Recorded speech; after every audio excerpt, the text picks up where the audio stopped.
सर्दी खोकला झाल्यानंतर आपण लहान मुलांना कफ सिरप देतो, पण हेच कफ सिरप चिमुकल्यांच्या जीवावरती उठलंय। गांबियात कफ सिरपनं 66 मुलांचा मृत्यू झाला। त्यामुळे WHO म्हणजे जागतिक आरोग्य संघटनेनं कफ सिरप बनवणाऱ्या भारतीय कंपनीबाबत अलर्ट जारी केलाय। पाहुयात त्या संदर्भातला हा सविस्तर वृत्तांत।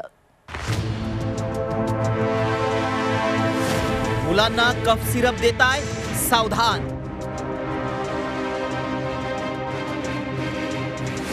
कफ सिरपमुळे 66 चिमुकल्यांचा बळी।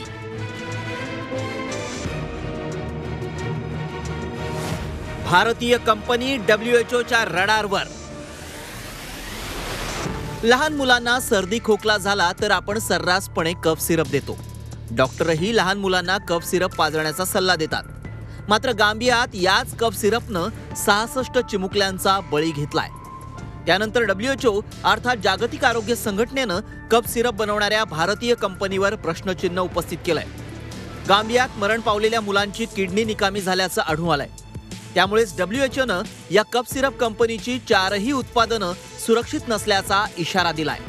WHOनं हरियाणातील मेडेन फार्मास्युटिकल कंपनीच्या उत्पादनांवर प्रश्नचिन्ह उपस्थित केलंय। या कंपनीची promethazine oral solution, Kofexmalin baby cough syrup, Makoff baby cough syrup आणि मॅग्रिप अँड कोल सिरप ही 4 औषधं घातक असल्याचा इशारा WHOनं दिलाय।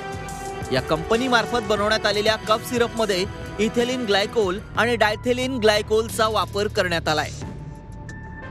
WHOच्या इशाऱ्यानंतर भारतीय आरोग्य यंत्रणा सतर्क झाली आहे। हरियाणाच्या आरोग्य मंत्र्यांनी तत्काळ या औषधांच्या तपासणीचे आदेश दिले असून कडक कारवाईचा इशारा दिलाय।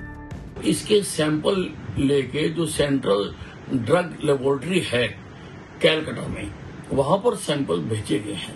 वहां से रिपोर्ट आने के बाद अगर कोई चीज गलत हुई तो बहुत सख्त कार्रवाई करी जाएगी। तर दुसरीकडे WHOनं याबाबत अजूनही कोणतीही अधिकृत माहिती केंद्रीय औषध मानक नियंत्रण संघटनेकडे दिलेली नसल्याचं सूत्रांचं म्हणणं आहे।